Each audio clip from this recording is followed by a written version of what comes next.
Hello friends, स्वागत है आपका अपने इस यूट्यूब चैनल एडू बॉक्सिंग पे। हम प्रैक्टिस क्वेश्चन अपने जीके के और करंट अफेयर के डिस्कस कर रहे थे। ये हमारा पार्ट 4 है। ओके, ये हमारा पार्ट 4 है। इसके पहले हम तीन पार्ट और डिस्कस कर चुके हैं। तो अगर अगर अभी तक आपने उनको नहीं देखा है तो प्लीज़ उनको जाके देखिए, उसके बाद आप ये वीडियो देखिए। ओके, नंबर ऑफ क्वेश्चन हम 30-30 करके डिस्कस कर रहे हैं ताकि हमारा वीडियो लंबा ना हो और बोरिंग ना हो। ओके, और अगर इसका पीडीएफ आपको चाहिए तो उसके लिए आपको हमारे टेलीग्राम चैनल पे आना पड़ेगा, उसको ज्वाइन करना पड़ेगा। वहाँ पर ये इसका पीडीएफ हम अपलोड कर देते हैं 1-2 दिन में। ओके, एडू बॉक्सिंग जो हमारा टेलीग्राम चैनल है। ओके, और अगर आप फर्स्ट टाइम इस चैनल पर आए हैं, अगर आपको ये वीडियो अच्छा लगता है, क्वेश्चंस अच्छे लगते हैं, तो प्लीज़ हमारे चैनल को सब्सक्राइब जरूर करें और वीडियो जरूर लाइक करें। ओके, सो चलिए स्टार्ट करते हैं हम अपने क्वेश्चन नंबर 1 पे। Ashoka appointed dash to solve the social problem of his region. ठीक है, ये थोड़ा टाइपिंग एरर हो गया है, ऑफ है। ठीक है, ऑफ हिज रीजन। चार ऑप्शन है इसके इसके समाहर्ता, समाहर्ता, न्यायाधीश, अमात्य या धम्म महामत्ता। ओके, चार ऑप्शन है। तो इसका करेक्ट ऑप्शन हमारा क्या हो जाएगा? इसका हमारा करेक्ट ऑप्शन हो जाएगा धम्म महामत्ता। महामत्ता जो था, अशोका ने इसको अपॉइंट किया था, ये पोस्ट को, जो हमारी सोशल प्रॉब्लम्स जो होती है तो उनको रिजॉल्व करते थे। ओके, अगर हम बात करें समाहर्ता का, तो ये क्या करते थे? ये responsible for the collection of taxes and revenues. याद रखिएगा, ठीक है, मैं लिख देता हूँ। Responsible responsible for collection collection of taxes and revenue. ठीक है, ये हमारा टैक्स कलेक्ट करते थे और रेवेन्यू कलेक्ट करते थे समाहर्ता। न्यायाधीश का क्या काम था? इनका काम था रिफर्स, ये होते थे रिफर्स टू, इनको एज अ जज और मजिस्ट्रेट हम रिफर करते थे, जजेस और मजिस्ट्रेट। ओके, जो क्या करते थे? Ensure justice, ensure justice. Okay, और अमात्य क्या होता था? अमात्य ये हाई रैंकिंग हमारे मिनिस्टर होते थे एडमिनिस्ट्रेशन में। Okay, high ranking ministers, high ranking ministers, ये हाई रैंकिंग मिनिस्टर्स होते थे हमारे। ओके, हाई रैंकिंग मिनिस्टर्स होते थे हमारे एडमिनिस्ट्रेशन में। ओके, चलिए क्वेश्चन नंबर 2 पे चलते हैं। The iron pillar situated at Mehrauli Delhi is belong to which of the following Gupta ruler. जो मेहरौली में आयरन पिलर है वो हमारे किस गुप्ता पीरियड को बिलोंग करता है? चार ऑप्शन है हमारे पास, स्कंदगुप्त, समुद्रगुप्त, कुमारगुप्त या चंद्रगुप्त टू। ओके, तो इसका हमारा करेक्ट ऑप्शन क्या हो जाएगा? इसका हमारा करेक्ट ऑप्शन हो जाएगा चंद्रगुप्त टू। डी ऑप्शन हमारा करेक्ट इसका ऑप्शन हो जाएगा। ओके, इन्हें अगर एक कहीं आ जाता है कि विक्रमादित्य, ठीक है, तो विक्रमादित्य भी इन्हें ही कहा जाता था। चंद्रगुप्त विक्रमादित्य इनका ही नाम था। ओके, चंद्रगुप्त चंद्रगुप्त विक्रमादित्य यही थे। ओके, चलिए इनको भी इसी नाम से भी जाना जाता था, चंद्रगुप्त विक्रमादित्य को भी चंद्रगुप्त टू ही के नाम से जाना जाता था। ओके, चलिए चलते हैं हम क्वेश्चन नंबर 3 पे। क्या कह रहा है? विच of the following folk dances does not belongs to the state of, ये थोड़ा टफ क्वेश्चन है। ओके, ये आजकल मिजोरम न्यूज़ में चल रहा है। ठीक है, नॉर्थ ईस्ट का लगभग सारे स्टेट ही न्यूज़ में चल रहे हैं, मणिपुर जो इशू चल रहा है वहाँ पर, उस वजह से। ठीक है, फिलहाल इसका देखते हैं कि which of the following folk dances does not belongs to the state of Mizoram. इसमें से कौन सा मिजोरम स्टेट से नहीं बिलोंग करता है? मुनरी, चैलम, जांगटालाम या छेरू। ठीक है, तो इसके चार ऑप्शन हैं। तो इसका हमारा करेक्ट ऑप्शन क्या हो जाएगा? देखिए, ये तीनों डांस जो हैं, बी चैलाम, सी जांगटलाम और ये चेरू, ये तीनों तो मिजोरम से हैं, पर ये मुनरी जो है ये मिजोरम से नहीं है। तो हमारा करेक्ट ऑप्शन क्या हो जाएगा? मुनरी। याद रखिएगा, डज नॉट। ठीक है, डज नॉट बिलोंग्स टू। तो उसके बाद चलते हैं क्वेश्चन नंबर 4 पे। In which state is the festival of Gudi Parva. ये पर्वा लिखा हुआ है, इसे गुड़ी पर्व भी हम कहते हैं। ठीक है, पर्व, पर्व ये जो ऐसे करके लिखते हैं, पर्व। ओके, ये गुड़ी पर्व। ठीक है, in which state festival of Gudi Parva specially celebrated. चार ऑप्शन है हमारे पास, महाराष्ट्र, पंजाब, गोवा, उड़ीसा। ठीक है, तो हमारा करेक्ट ऑप्शन इसका हो जाएगा, क्या हो जाएगा? महाराष्ट्र। हम गुड़ी पर्व कहाँ सेलिब्रेट करते हैं? महाराष्ट्र में हम सेलिब्रेट करते हैं। ओके, क्वेश्चन नंबर 5 की तरफ चलें। Which of the following is first man to win 2 golden ball awards. ठीक है, पहला आदमी जो है इसमें से कौन सा है जो 2 बार गोल्डन बॉल अवार्ड्स जीत चुका है? चार ऑप्शन है हमारे पास, ये लायोनी मेस्सी, एमी मार्टिनेज या क्रिस्टियानो रोनाल्डो या एंजो फर्नांडिस। ओके, तो इसका हमारा करेक्ट ऑप्शन क्या हो जाएगा? करेक्ट ऑप्शन हमारा हो जाएगा लियोनी मेस्सी। मेस्सी जो है ये 2 बार गोल्डन बॉल अवार्ड जीत चुके हैं। ओके, एक चीज़ और थोड़ा एडिशनल इन्फॉर्मेशन, फीफा जो 2020 हुआ था, सॉरी 2022 में हुआ था, ठीक है, ये किसके द्वारा जीता गया था? ये पहले हुआ कहाँ था? पहले आपको याद रखना है कि कतर में हुआ था, ठीक है। फर्स्ट टाइम ऐसा हुआ था किसी अरबिक कंट्री में फीफा वर्ल्ड कप हुआ था, कतर में हुआ था ये। ओके, और किसके द्वारा जीता गया था? तो 1 बाई अर्जेंटीना के द्वारा जीता गया था ये, ठीक है, अर्जेंटीना के द्वारा जीता गया था। और इन्होंने किसको हराया था? फ्रांस को हराया था, डिफीटेड फ्रांस, ठीक है, फ्रांस। अर्जेंटीना के द्वारा जीता गया था फीफा 2022, कतर में हुआ था, अर्जेंटीना ने जीता था और फ्रांस इसका रनर अप रहा था। ओके, चलिए क्वेश्चन नंबर 6 पे चलते हैं। The book Indica which was written by Megasthenes described the which of the following dynasty rule, ठीक है, जो मैगस्थनीज के द्वारा इंडिका बुक लिखी गई थी वो इनमें से किस डायनेस्टी के रूल के लिए लिखी गई थी? मतलब किस डायनेस्टी का रूल था जब ये बुक लिखी गई, ठीक है, किस पे बेस्ड है? तो इसका 4 ऑप्शन है, Mauryan dynasty, Haryanka dynasty, Gupta dynasty या नंदा डायनेस्टी। क्वेश्चन नंबर 6, तो इसका हमारा करेक्ट ऑप्शन क्या हो जाएगा? इसका हमारा हो जाएगा ए, मौर्यन डायनेस्टी, ठीक है। जब मौर्यन टाइम चला था तो उस टाइम पे ये आए थे। ओके, ये किसके रीजन में, किसके रूल में आए थे? जब रूल चल रहा था चंद्रगुप्त मौर्य का रूल चल रहा था, तब ये इन्होंने विजिट किया था। ओके, ये भी याद रखिएगा, चंद्रगुप्त, चंद्रगुप्ता, ठीक है, उस टाइम पे आए थे ये अच्छा, ये अगर पूछा जाए कि मैगस्थनीज किस कंट्री से बिलोंग करते थे तो वो भी आपको याद रखना है, वो ग्रीक के थे। ओके, ग्रीक एक हिस्टोरियन थे, ठीक है, ये ट्रैवलर थे आप कह सकते हैं। ओके, मैगस्थनीज कहाँ से बिलोंग करते थे? ग्रीक से, और ये किसके रूल में आए थे? चंद्रगुप्त के। और डायनेस्टी कौन सी थी? मौर्यन डायनेस्टी थी। ओके, चलिए क्वेश्चन नंबर 7 पे चलते हैं। Which of the following release the financial stability report?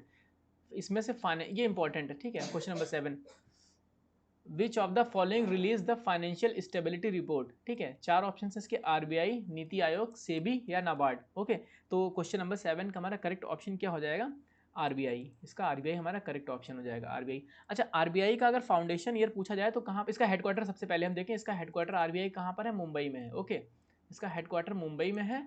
और ये फाउंडेशन कब हुआ था इसका? 1935 में हुआ था। ओके, इसके प्रेजेंट गवर्नर कौन है? शशिकांता दास। ओके, ये भी याद रखिएगा, बहुत आसान है, वैसे मैं बता दिया हूँ आपको, हो सकता है पता हो। शशिकांता दास इसके जो है आरबीआई गवर्नर है, हेडक्वार्टर मुंबई में है, 1935 में इसका एस्टेब्लिशमेंट हुआ था, फाउंड हुआ था। ओके, चलिए क्वेश्चन नंबर 8 पे चलते हैं हम लोग। The term butterfly stroke is related to which of the following sports, ठीक है, बटरफ्लाई स्ट्रोक जो है ये किस स्पोर्ट से रिलेटेड है? ओके, बटरफ्लाई स्ट्रोक 4 ऑप्शन है मेरे पास, ये स्विमिंग से रिलेटेड है, या बॉक्सिंग से है, या रेसलिंग से है, या कबड्डी से है। ओके, थोड़ा इजी क्वेश्चन है, अगर आप चाहें तो उसको बता सकते हैं, गैस कर सकते हैं। ओके, तो इसका करेक्ट ऑप्शन हमारा फिलहाल क्या है? स्विमिंग से है ये, बटरफ्लाई स्ट्रोक से, ठीक है। क्वेश्चन नंबर हमारा क्या था? क्वेश्चन नंबर 8 का करेक्ट ऑप्शन हमारा हो जाएगा ए, स्विमिंग से रिलेटेड है, ए, ठीक है। एक चीज़ और है, डॉल्फिन किक, ठीक है, डॉल्फिन किक, अगर ये आता है कहीं डॉल्फिन किक, ये किससे रिलेटेड है? डॉल्फिन किक किससे रिलेटेड है? तो ये भी स्विमिंग से ही रिलेटेड है, ये मत समझिएगा कि ये किक है तो हो सकता है कि ये फुटबॉल से रिलेटेड हो, ठीक है, डॉल्फिन किक भी स्विमिंग से ही रिलेटेड है। ओके, चलिए क्वेश्चन नंबर 9 पे चलते हैं। Dina Boluarte has created history by becoming the first female president of which country, ठीक है, ये डीना बोलोटे जो है ये पहली वुमेन फीमेल प्रेसिडेंट हुई हैं, किस कंट्री की हुई हैं? 4 ऑप्शन है हमारे पास, पेरू, चिली, बोलीविया या कोलंबिया, ठीक है। ओके, तो 4 ऑप्शन है, तो इसका करेक्ट ऑप्शन हमारा क्वेश्चन नंबर 9 का क्या हो जाएगा? ए हो जाएगा, पेरू। पेरू में ऐसा फर्स्ट टाइम हुआ है कि कोई फीमेल प्रेसिडेंट जो है वहाँ की बनी है। Okay, question number 9। चलिए क्वेश्चन नंबर 10 पे चलते हैं। Which country is the Indian army has conducted the training या मिलिट्री एक्सरसाइज काजिंद, ठीक है, काजिंद जो मिलिट्री एक्सरसाइज है वो किसके किसके बीच में हुई है? एक तो यहाँ बता दिया है कि इंडियन आर्मी के बीच में हुई है, तो दूसरा बताना है आपको, ठीक है। 4 ऑप्शन है हमारे पास, कुवैत, कजाकिस्तान, किर्गिस्तान या केन्या। ओके, तो इसका करेक्ट ऑप्शन हमारा क्या हो जाएगा? इसका हमारा करेक्ट ऑप्शन हो जाएगा बी, कजाकिस्तान के साथ हमारी ये मिलिट्री एक्सरसाइज है। ओके, अच्छा, हम अगर और मिलिट्री एक्सरसाइज की बात करें तो मैं आपको 2-4 बता देता हूँ, हम ऐसे ही वीडियोस में डिस्कस कर लेंगे बहुत सारे मिलिट्री एक्सरसाइज। ओके, अगर हम संप्रीति की बात करें, एक्सरसाइज संप्रीति, संप्रीति, तो ये इंडिया और बांग्लादेश, इंडिया अंडरस्टैंडिंग है, ठीक है, आप उसको समझ लीजिएगा, बांग्लादेश, ओके, इंडिया और बांग्लादेश के बीच में होती है संप्रीति एक्सरसाइज, ओके। थाईलैंड, अगर एक, हाँ, एक मैत्री की बात करें, एक्सरसाइज मैत्री, मैत्री, एक मैत्री हमारी एक्सरसाइज होती है, ये मैत्री किसके बीच में होती है, इंडिया और थाईलैंड के बीच में होती है, ओके, इंडिया और थाईलैंड के बीच में होती है। नेक्स्ट अगर हम बात करें नोमैडिक एलिफेंट, नोमैडिक एलिफेंट, थोड़ा यूनिक नेम है इसका, नोमैडिक एलिफेंट, ये किसके किसके बीच में होती है, तो ये इंडिया, एक तो इंडिया अंडरस्टूड है, ठीक है, नोमैडिक एलिफेंट होती है इंडिया और मंगोलिया के बीच में, इंडिया और मंगोलिया के बीच में, ओके। जो हमारी एक और एक्सरसाइज हम बता देते हैं किसके बारे में, हाँ, धर्मा गार्डियन के बारे में बात कर लेते हैं, धर्मा गार्डियन, धर्मा गार्डियन, धर्मा गार्डियन, ये हमारी किसके किसके बीच में होती है, एक तो इंडिया हो गई, दूसरा जापान हो गया, ओके। ये 4 मिलिट्री एक्सरसाइज आप याद रखिएगा। बांग्लादेश के साथ, इंडिया बांग्लादेश के साथ संप्रीति होती है, मैत्री होती है थाईलैंड के साथ, नोमैडिक एलिफेंट होती है मंगोलिया के साथ, और धर्मा गार्डियन होती है हमारी जापान के साथ, ओके। चलिए क्वेश्चन नंबर 11 की तरफ चलते हैं।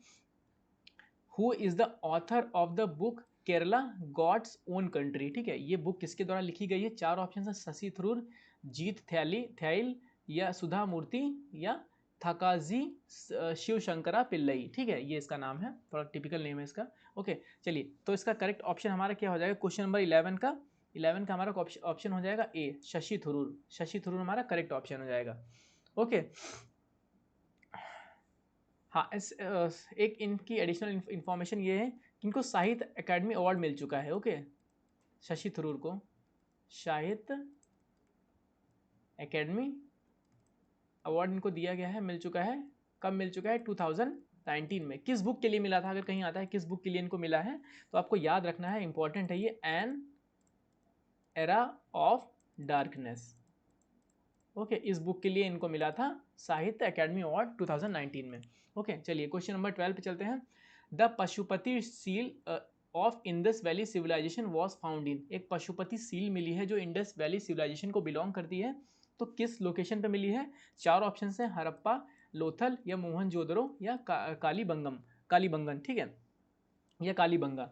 तो इसमें 4 ऑप्शन हैं, तो इसका हमारा करेक्ट ऑप्शन क्या हो जाएगा 12 का, मोहनजोदड़ो, ठीक है, मोहनजोदड़ो में हमको ये मिला है, एक पशुपति सील मिला है, ओके। अगर हम लोकेशन की बात करें तो हड़प्पा हमारा कहाँ पर है, पंजाब प्रोविंस है, कहाँ, पाकिस्तान में, इंडिया वाला पंजाब नहीं, ये पाकिस्तान प्रोविंस में जो पंजाब है वहाँ पर है, ओके, पंजाब वाला पाकिस्तान, ओके, सॉरी, पाकिस्तान वाला पंजाब। और लोथल हमारा कहाँ है, गुजरात स्टेट में, आपको पता है, ओके, गुजरात स्टेट में है। मोहनजोदड़ो ये सिंध, ये भी सिंध प्रोविंस में पड़ता है पाकिस्तान में, ओके, सिंध प्रोविंस पाकिस्तान, मोहनजोदड़ो। और जो कालीबंगा है ये कहाँ पड़ता है, ये हमारा राजस्थान में पड़ता है, नदन राजस्थान में पड़ता है, ओके, आरजे राजस्थान, ओके। चलिए क्वेश्चन नंबर 13 की तरफ चलते हैं। Which country won the FIH men's hockey world cup 2023 title, ठीक है, ये जो है FIH men's hockey world cup title 2023 किसके द्वारा जीता गया है, तो हमारे पास 4 ऑप्शन है, बेल्जियम, जर्मनी, नीदरलैंड, और चौथा हमारा है पोलैंड, ओके। तो इसका हमारा करेक्ट जो आंसर है वो क्या हो जाएगा, क्वेश्चन नंबर 13 बी, बी इसका, जर्मनी ने इसको जीता है, ओके, याद रखिएगा, ये भी इंपॉर्टेंट है। देखिए स्पोर्ट्स इवेंट्स वाले जो स्पोर्ट्स इवेंट है कौन जीता है वो जरूर याद रखिएगा, वो आजकल ट्रेंड है कि वो जरूर पूछा जाता है, ओके। चलिए क्वेश्चन नंबर 14 पे चलते हैं। National dairy research institute is established at, ठीक है, नेशनल डेयरी इंस्टीट्यूट अभी जो इस्टेब्लिश हुआ है वो कहाँ पर हुआ है, किस सिटी में हुआ है, 4 ऑप्शन है हमारे पास, करनाल हरियाणा, ये हरियाणा की बात कर रहा है, हिसार हरियाणा, अहमदाबाद गुजरात, वाराणसी यूपी, ओके। तो इसके 4 ऑप्शन हमारे हैं, तो हमारा करेक्ट ऑप्शन क्या हो जाएगा, करनाल, ओके, करनाल में ये national dairy research institute establish किया गया है, ओके। चलिए क्वेश्चन नंबर 15 पे चलते हैं, उससे पहले हम कलर चेंज कर लेते हैं, ओके। चलिए क्वेश्चन नंबर 15 क्या कह रहा है, in December 2023 United Nations member state have removed which of the country from UN women's right group, ठीक है, यूएन वुमेन्स राइट ग्रुप से उस कंट्री को रिमूव कर दिया गया है दिसंबर 2022 में, ओके। तो 4 ऑप्शन है हमारे पास, ओमान, कतर, नॉर्थ कोरिया, या ईरान, ओके। ये काफ़ी क्लोज ऑप्शन है, तो आपको ये फैक्चुअल है, आपको पता होना चाहिए। ठीक है, ये काफ़ी न्यूज़ में भी था इस वजह से, क्योंकि एक 18 या 20 साल की कोई लड़की थी जिसका मर्डर कर दिया गया था इस कंट्री में, उस वजह से उसके बाद काफ़ी इशू हुआ था पूरे दुनिया में, और उसके बाद से ये एक्शन लिया गया है। ओके, तो क्वेश्चन नंबर 15 का हमारा करेक्ट ऑप्शन हो जाएगा डी, ईरान। ईरान में इशू हुआ था, आपको याद होगा हिजाब के, सॉरी हिजाब कह रहा हूँ मैं, एक, हाँ हिजाब का ही कुछ इशू था, एक लड़की को पुलिस ने अरेस्ट करके उसको मार दिया था। ओके, उस वजह से काफ़ी न्यूज़ में था। चलिए क्वेश्चन नंबर 16 पे चलते हैं। Which of the following has notified India's first national assessment regulator परख, ठीक है, इन जनवरी 2023। ये भी बहुत इंपॉर्टेंट है, इसको स्टार मार्क कर लीजिएगा। ठीक है, किसने नोटिफाई किया है इंडिया के पहले नेशनल असेसमेंट रेगुलेटर की तरह, जिसका नाम है परख, कब किया है? जनवरी 2023 में। 4 ऑप्शन है हमारे पास, NCERT, CII, फिक्की या CBSE। ओके, तो क्वेश्चन नंबर 16 का हमारा करेक्ट ऑप्शन हो जाएगा ए, NCERT। NCERT ने इसको नोटिफाई किया है परख नाम से। ओके, नेशनल असेसमेंट है ये। ओके, चलिए अब हम बात करते हैं क्वेश्चन नंबर 17 की। क्या पूछ रहा है ये? Composition of panchayat. Composition of panchayat is included in which of the following parts of Indian constitution. Okay, जो कंपोजिशन ऑफ पंचायत का है वो किस पार्ट में हमारा आता है, वो पूछा गया है, किस पार्ट में इंक्लूडेड है। ठीक है, हमारे 4 ऑप्शन है, पार्ट 10 या part 12, part 9, part 11। Okay, question number 17, तो इसका हमारा करेक्ट ऑप्शन हो जाएगा सी, पार्ट 9। ओके, पार्ट 9 में हमारा कंपोजिशन ऑफ पंचायत है। अगर हम इसकी एडिशनल इन्फॉर्मेशन की बात करें तो ये जो पंचायत हुआ था, ये सॉरी, ये जो पंचायत हुआ था ये कब हुआ था? Added in 73rd constitutional amendment, CA 1992। ठीक है, 1992 में इसको जो है इंक्लूड किया गया था। ओके, चलिए क्वेश्चन नंबर 18 पे चलते हैं हम। Okay, national women's day of India is celebrated to celebrate the birth anniversary of whom. ठीक है, नेशनल जो हमारा इंडिया का जो नेशनल वुमेन्स डे होता है वो किसके नाम पे सेलिब्रेट किया जाता है, किसकी बर्थ एनिवर्सरी को कोमेमोरेट करने के लिए किया जाता है? 4 ऑप्शन है हमारे पास, पंडिता रमाबाई, सरोजनी नायडू, माता सावित्रीबाई फुले और इंदिरा गांधी। ओके, 4 ऑप्शन हैं, तो हमारा जो करेक्ट ऑप्शन हो जाएगा इसका हमारा ऑप्शन नंबर बी हो जाएगा। सरोजनी नायडू के बर्थ एनिवर्सरी के दिन हम इंडिया का नेशनल वुमेंस डे सेलिब्रेट करते हैं। ठीक है, okay.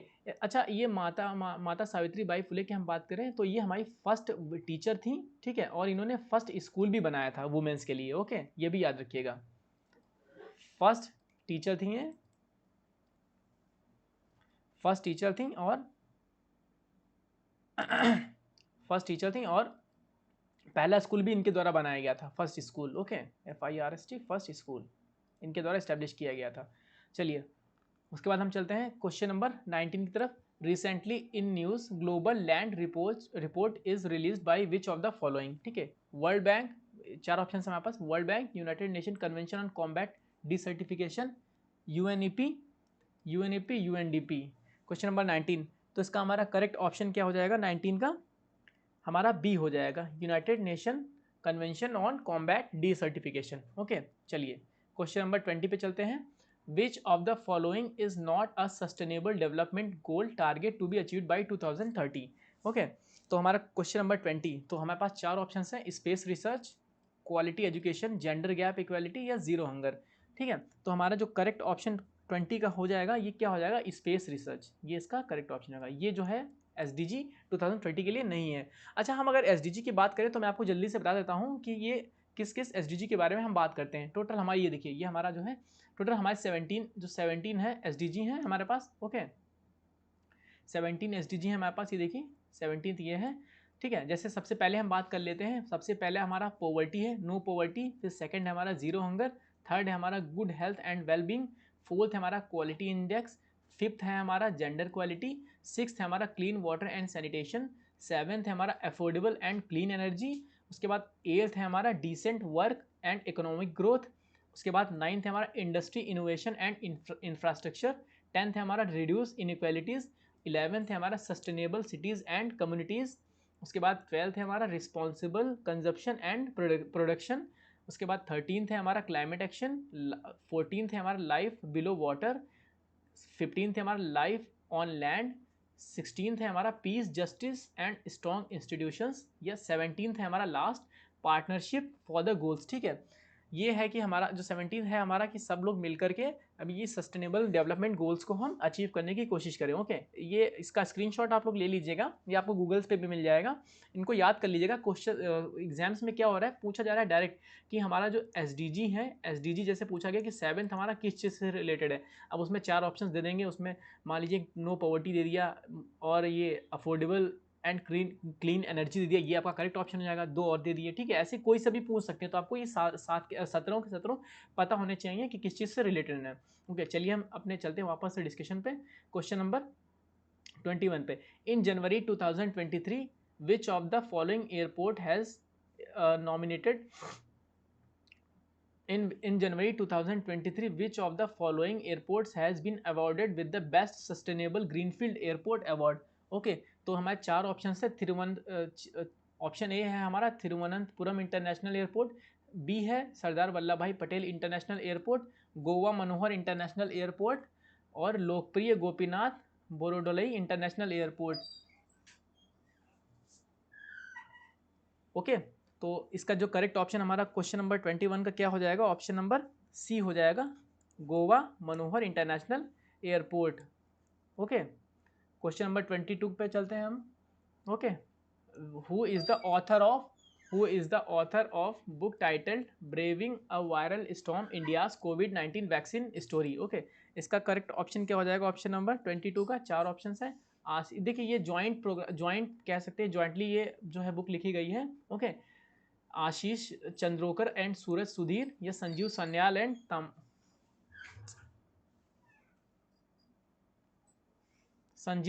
And Tamal Bandyopadhyay, Sanjeev Sanyal and सूरज सुधीर या तमल बंदोपाध्याय एंड आशीष चंद्रोकर। तो इसका करेक्ट ऑप्शन हमारा 22 का क्या हो जाएगा, 22 का हमारा करेक्ट ऑप्शन ए हो जाएगा, आशीष चंद्रोकर एंड सूरज सुधीर के द्वारा ये बुक लिखी गई है, braving a viral storm India's कोविड-19 वैक्सीन। ओके, क्वेश्चन नंबर 23 की तरफ चलते हैं। The national academy of agriculture research institute and management is located in which of the city, ठीक है। इसमें से कहाँ पर है ये, national academy of agriculture research institute management.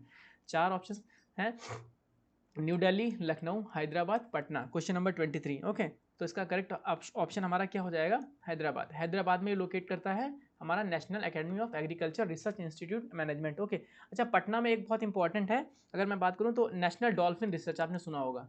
Okay, national dolphin research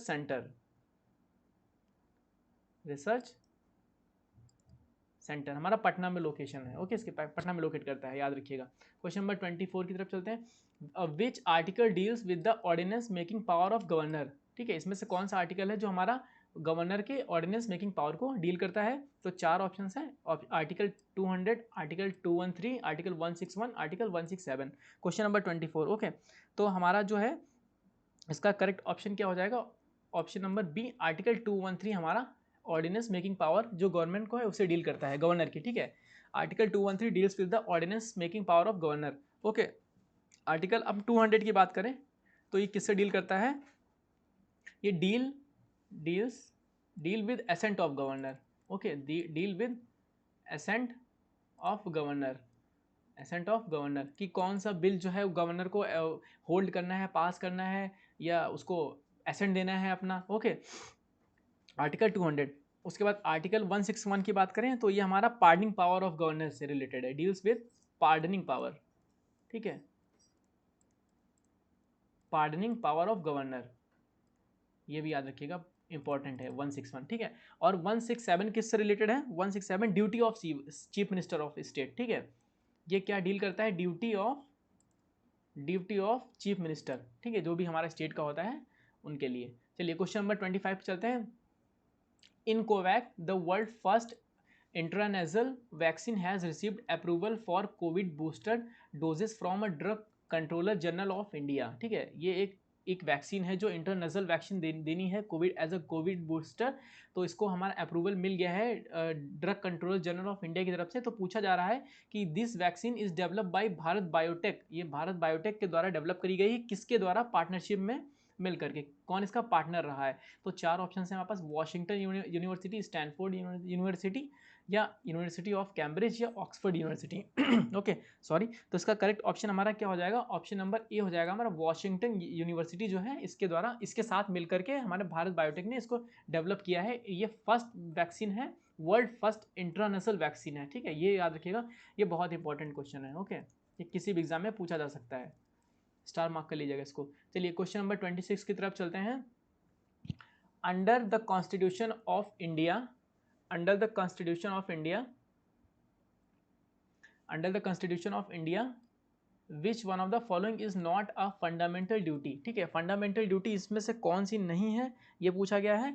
तो चार ऑप्शंस, पहला हम अगर देखें, to vote in a public elections, to develop a scientific temper, to safeguard public property, to abide by the constitution and respect its ideals. Okay, तो हमारा correct option इसका ए हो जाएगा, ये हमारा फंडामेंटल ड्यूटी में नहीं आता है। ओके, ये हमारा फंडामेंटल ड्यूटी में नहीं आता है कि हम पब्लिक इलेक्शंस में वोट करें, ठीक है, बहुत सारे वोट नहीं करते हैं बहुत सारे लोग, ये पर हमारा ये फंडामेंटल राइट जरूर है वोट करने का, पर ड्यूटी नहीं है। Okay, question number 26।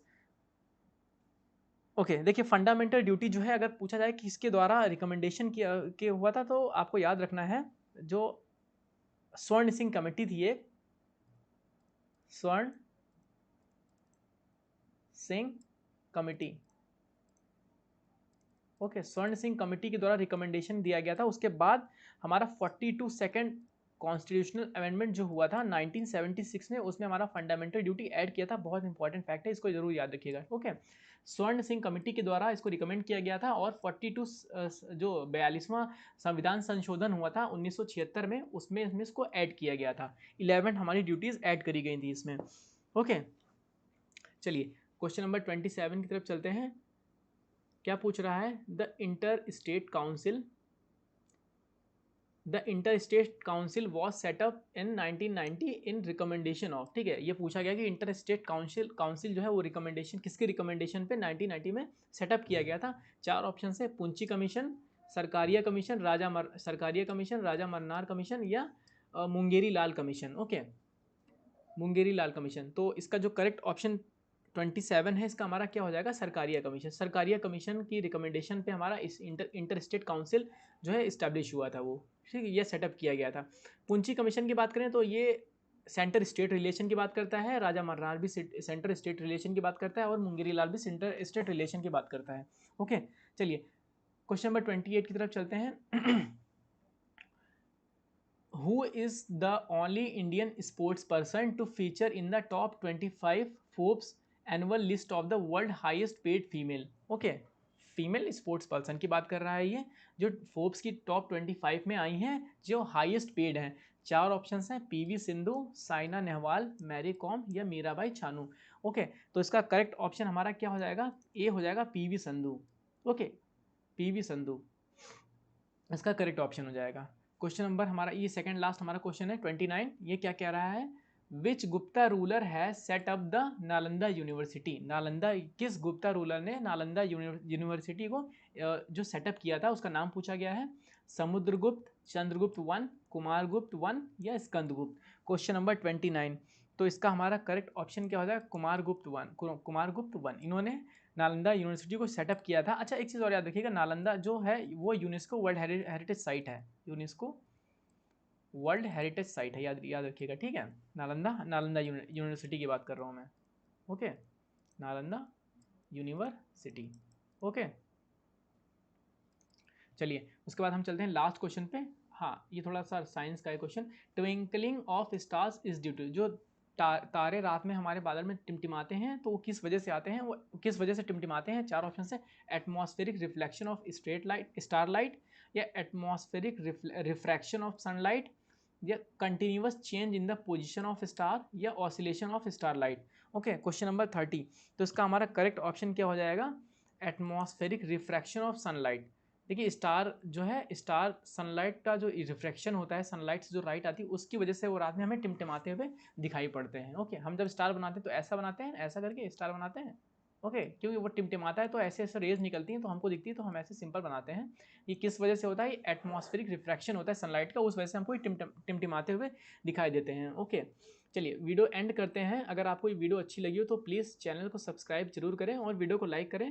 अगर आप फर्स्ट टाइम आए तो प्लीज़ जरूर लाइक करें और सब्सक्राइब करें। ओके, इसका PDF आपको हमारे सेम टेलीग्राम चैनल में ऊपर भी बता चुका हूँ, एक बार मैं फिर से बता देता हूँ, एडुबॉक्सिन है, इसको ज्वाइन कर लीजिएगा, वहाँ पर आपको इसका PDF मिल जाएगा। ओके, चलिए बाकी आपको अगर कोई क्वेश्चंस हो या जो भी आपके क्वेरीज हो प्लीज़ कमेंट बॉक्स में करिएगा, मैं सबका रिप्लाई करने की कोशिश करूंगा। जो ये आपका PDF है किस किस में एग्जाम्स में काम आएगा? अभी आपका जो EPFO में काम आ सकता है ये ओके, और जो DDA का एग्ज़ाम है उसमें, और अभी नोटिफिकेशन आया है SSC CPO SI Delhi police का। ओके, SSC CPO, ये सब जगह आपका, इसमें सारे GK के क्वेश्चन जो हैं उसमें आपके काम आ सकते हैं। मैं ये नहीं कह रहा हूँ इसी से आएंगे, आप जितना ज़्यादा रिवीजन करेंगे, जितना ज़्यादा पढ़ेंगे, आपकी प्रोबेबिलिटी क्वेश्चन की आने की उतनी बढ़ेगी। ओके, तब ओके चलिए मिलते हैं तब नेक्स्ट वीडियो में, तब तक के लिए signing off. All the best and thank you.